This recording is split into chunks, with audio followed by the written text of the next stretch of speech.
In this narrative, a soldier uses a forgotten Earth technique to bring his squadmate back to life, surprising the alien medics in the process.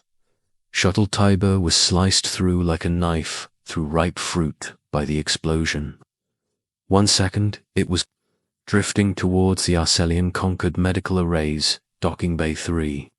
The next, it was a blaze of evaporating atmosphere and dissolving alloy. As soon as emergency klaxons reverberated through the station's expansive amber-lit hallways, a medical team consisting of 3 Tazari and 1 Cynindel arrived. Before the heat could fuse Lieutenant Megan Carter's uniform to the plate, pulled her body from the burned debris. Her right side was marked by scorch.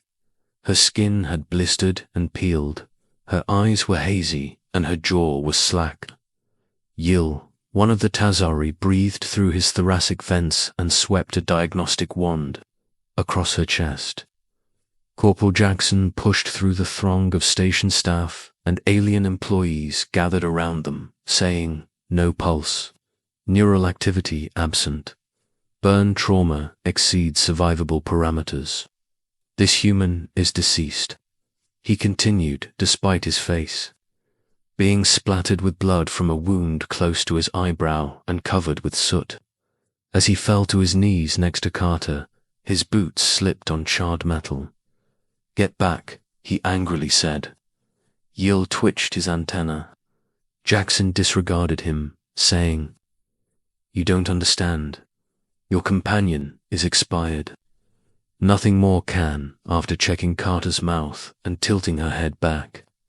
He started compressions, hard, rapid, 30 counts, then 2 breaths. He closed his mouth over hers, squeezed her nose, and inhaled. A stunned silence descended upon the viewing deck, uncertain if they were seeing a primitive death rite or hysteria. The Tazari medic tensed.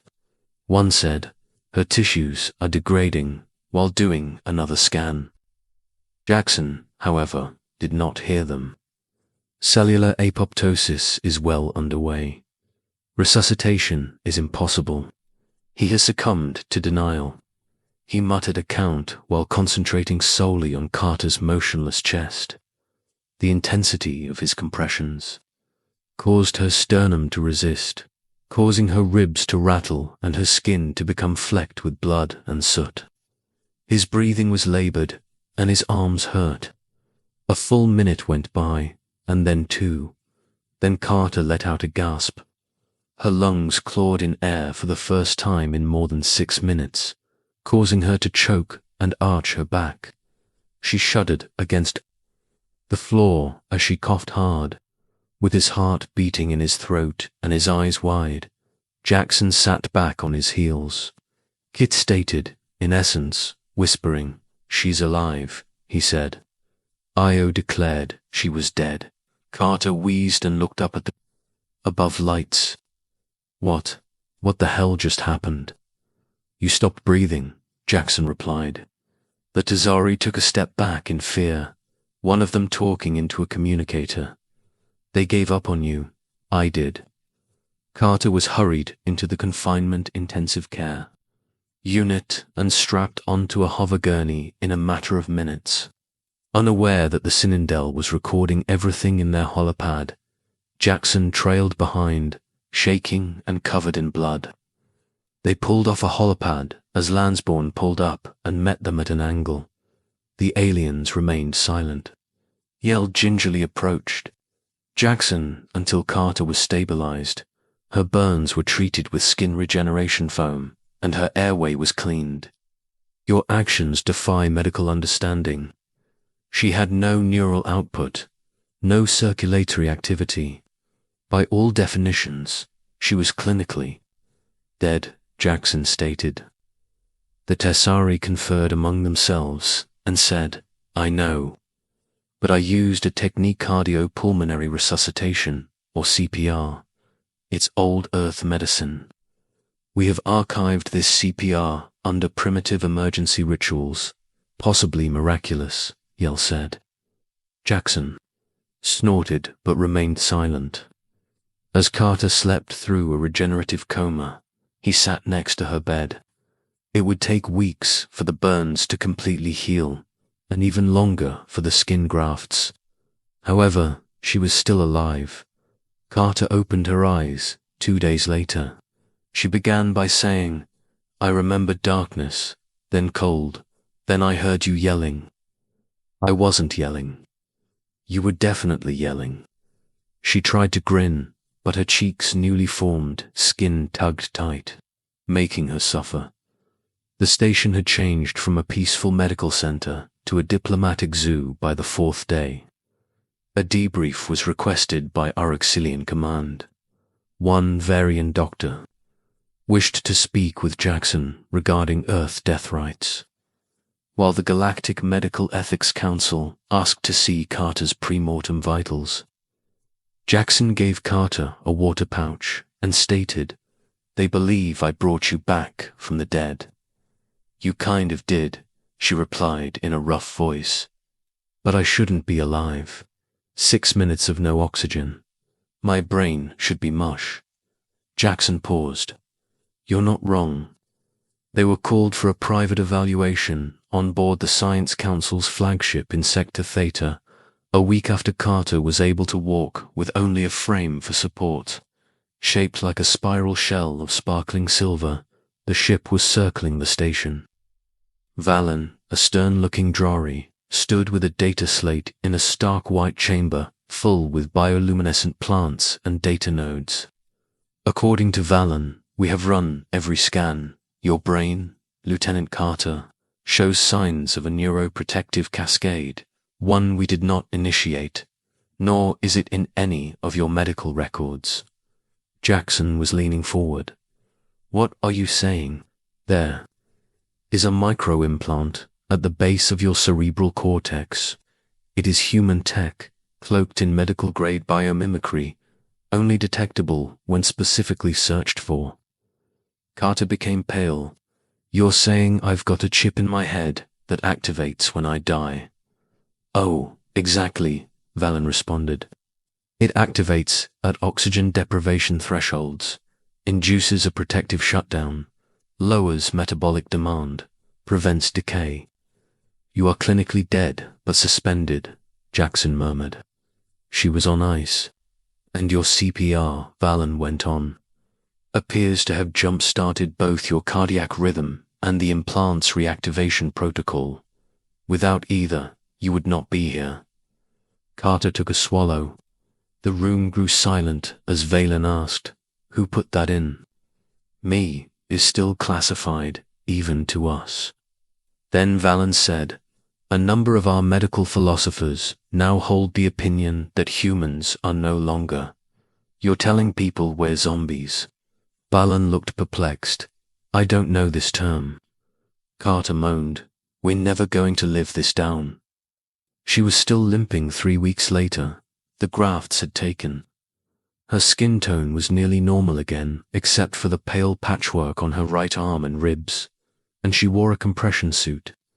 That helped with healing and temperature regulation, but even with the technology, the pain remained deep in the bone, flaring when she moved too quickly or when gravity changed. She detested the slow pace, the therapy routines, and the constant prodding by the alien scientists to the medical community of the station. She was more than just a survivor. She was evidence that death might be negotiable.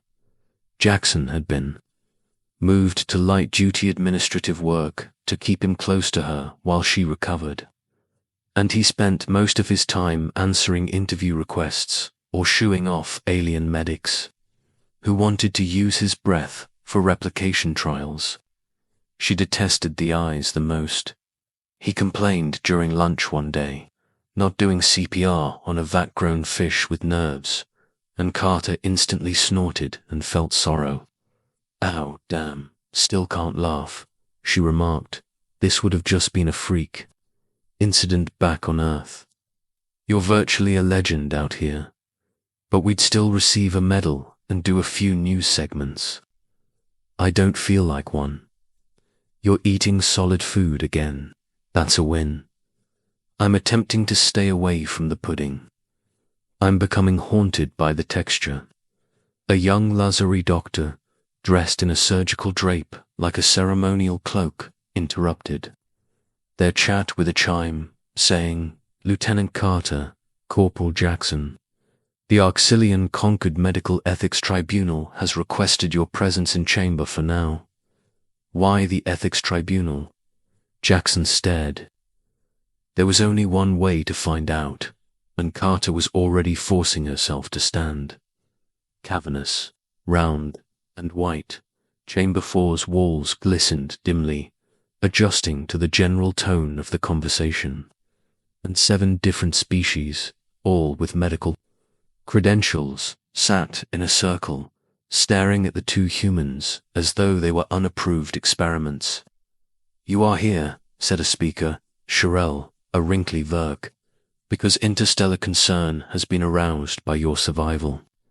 The medical chain of command, consent ethics, and triage procedures are all impacted if people are able to avoid death through covert implants and resuscitation techniques."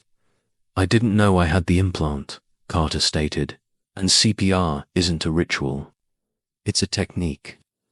That technique initiated a reanimation process after 6 minutes of neural inactivity, responded Sherelle. "You do not understand the theological implications for several species represented here." Jackson raised his eyebrows. "So we're on trial for trying too hard to cheat death." "You misunderstand," a different voice, a vio tones, interrupted. "They were dismissed without punishment, but not without consequence. From that day on, humans were classified as biorecurrence in the medical registry, an ambiguous term that avoided the political fallout of labeling them undead.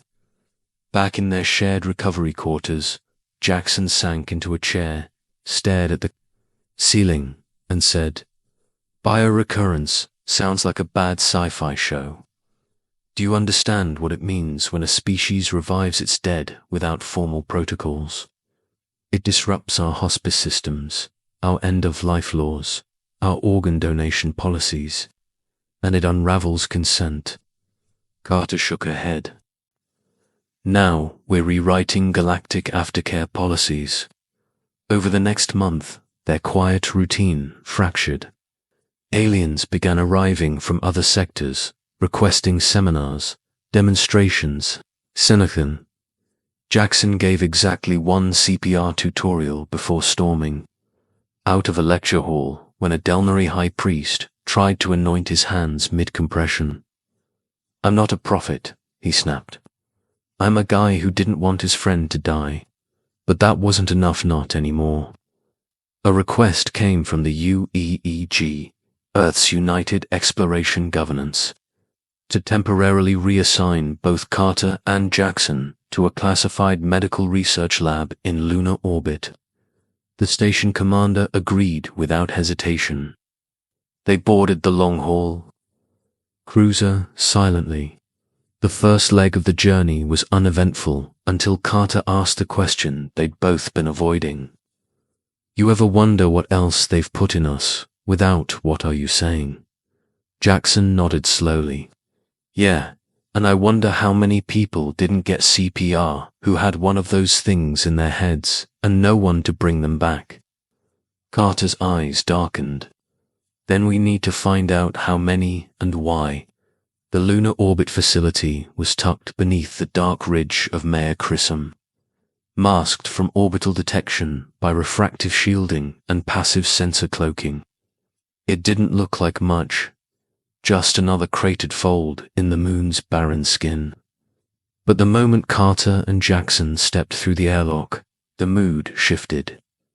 No fanfare, no alien reverence, just 2 armed guards, a retinal scan, and a medical technician who grunted, "You're late." Dr. Irayana Vasquez, head of Neural Integration Systems, met them in a sterile conference room buried 4 levels underground. Her lab coat was stained with ink and old coffee. Her eyes didn't flicker when Carter recounted what had happened. You were part of an off-book trial. Designation Nova, Vasquez said. The implant is a prototype auto-shutdown node.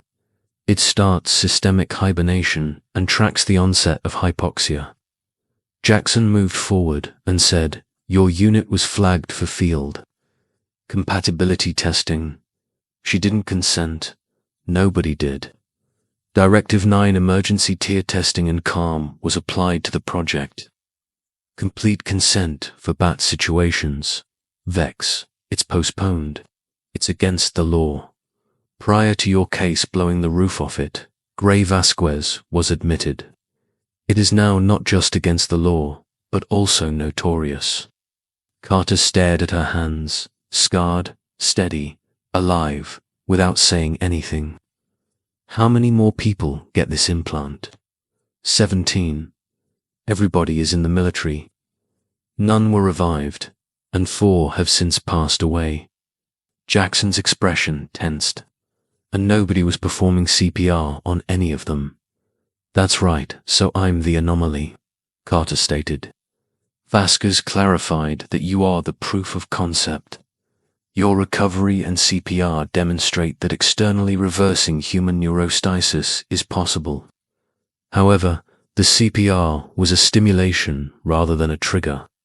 The implant started the startup sequence after interpreting the pressure as a neurological event that was not in our plans. Jackson remarked, You made a reanimation switch connected to chest pounding by accident. The Defense Commission now wants to deploy in large numbers, and Vasquez didn't dispute it. Dropping soldiers with implants and teaching squad mates CPR will eliminate the need to wait for evacuation. Carter got up and paced slowly. You can't just block us till someone clicks reset, since we're not machines. And what if no one does? Jackson added, For what length of time do you just lie there with your brain frozen? Does your body deteriorate? At last, Vasquez appeared uneasy. That's the reason we're here. Tests dominated the next 2 weeks. Carter had neurological exams, blood oxygen decreases, and controlled hypoxia simulations. Jackson was regularly requested to perform his compressions on dummies and then sedated human participants. He was never asked how it felt to bring back someone he believed he had lost. Only the statistics mattered, not the desperation. As Jackson pressed against a mannequin's chest for the 10th time that morning, a technician gave the order once more. He frowned. You understand that this isn't only a formula. You're requesting that people have faith that it's not too late. Carter, meantime, found that the research had a darker side. She had access to the Phase 1 trial logs for Navaquiet, which were classified. Combat medics who were chosen for their close proximity to potential rebirth made up the majority of participants. During firefights, 2 had fallen into hypoxic stasis. Neither was revived in time. No one tried CPR, but their implants kept the brain intact. One night in the deserted cafeteria, she told Jackson that they weren't killed because the gadget didn't work, because no one knew they perished. He agitated his tea. That indicates that someone chose not to disclose. Both of them were broken by the revelation. It felt more like complicity now than survival. Carter was a live cover-up in addition to being a miracle patient. They made the decision to take action. They extracted the other Nova Quiet soldiers' neural records using Carter's restricted access credentials. 3 were still serving in the field. Jackson encouraged them to ask queries and to get checked out in secure messages. Within hours, one responded. Europa-based Sergeant Lisa Handley acknowledged that she had recently experienced incidents of fainting during high-G maneuvers, followed by intense hallucinations. She was unaware of any implants. Staring at the screen, She could not wake up if she crashes in the field and no one performs CPR. Jackson stated that we must make this public, but Vasquez wasn't a moron. Under the guise of virus disinfection, both of their quarters were shut the following morning. They lost their communications. 2 security guards placed Jackson in procedural isolation after he attempted to bypass a door lock. Returning to holding, Vasquez paid her a visit with a smile that stopped short of her eyes. Carter's voice sounded cold. "You've both been helpful. But this needs to remain contained until deployment plans are finalized. So, you'll bury it again. You're alive. That should be enough. It's not. They didn't escape. Not in the dramatic way stories usually end. No improvised explosions or heroic dashes through airlocks. No external rescue or unlikely sabotage. Just paperwork and patience." It took Carter 4 full days of writing. She drafted an incident report, clinical and cold, detailing every step of her revival. She included the symptoms Sergeant Hanley had described.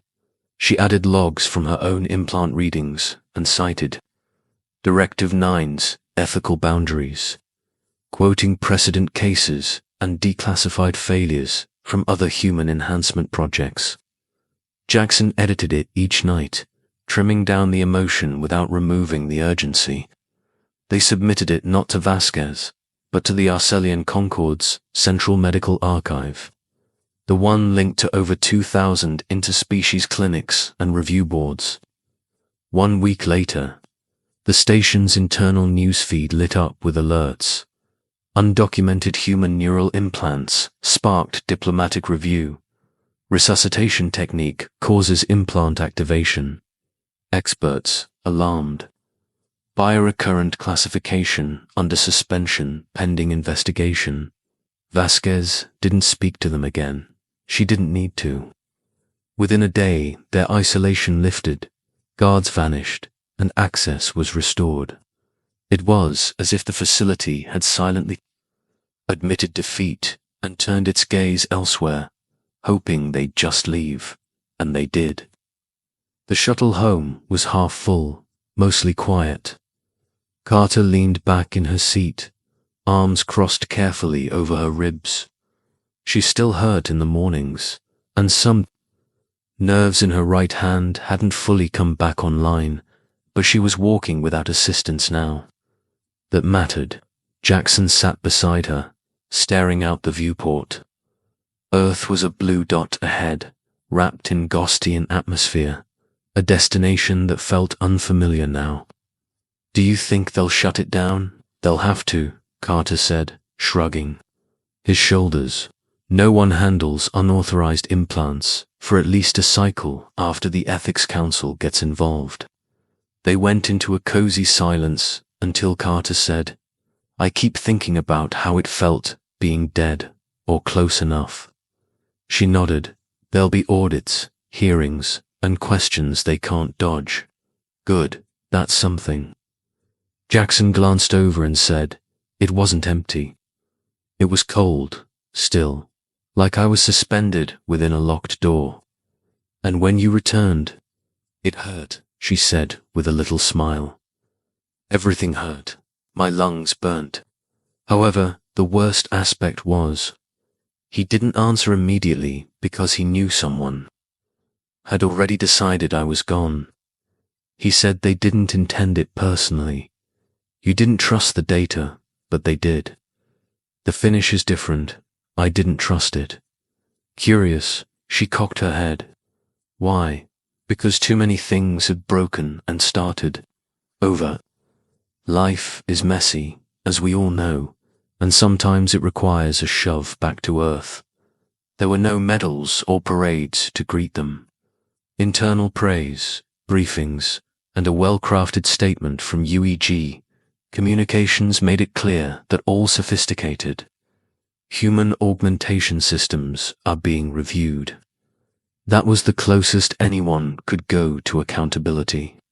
However, something else occurred that was silent, gradual, and unstoppable. The interspecies fleet's medical schools asked to use Earth's emergency training procedures. Once primitive courses started to attract thousands of extraterrestrial physicians. CPR was translated into 70 languages, including one that used electromagnetic pulses for communication, in an attempt to duplicate what they still referred to as Jackson's miracle breath. Some insisted on including ceremonial components. Was a term he detested. He once stated in an interview, "It's air, it's technique, it's desperation mixed with stubbornness." Despite this, they imitated every move he made since it was effective and represented perseverance. Because despite their disarray and imperfections, humans had created something odd that rebelled against the finality that others had come to accept. Not to rebel against death, but to protect the living. Months later, a Zurich pilot died of oxygen starvation while mid-docking on a far-off medical frigate circling the red dwarf Kepler 62e, with his claws shaking. The aboard medic, a quiet Sarati scholar, sat next to her and started chest compressions 32-2, just like they were trained. The pilot lived. Jackson and Carter were not named in the station's official report, but the procedure's footnote stated, Source Protocol Human Resuscitative Technique, CPR. Originally categorized as a rudimentary emergency ritual, it was later reclassified as vital. Biorecurrent was a fading term. The designation was removed from Carter's medical record. After a 6-hour process, the implant was removed, leaving a scar that was hardly noticeable. Carter merely stated that death isn't always sometimes it's a closed door when asked what she took away from the experience at a symposium. There are instances when someone is on the opposite side, beating so forcefully that it cracks open. That day, Jackson wasn't present since he was instructing a group of inexperienced doctors on how to seal airways in ZG. Even though he still didn't like the attention, he always demonstrated for them the proper technique for breathing, pushing, and placing their hands.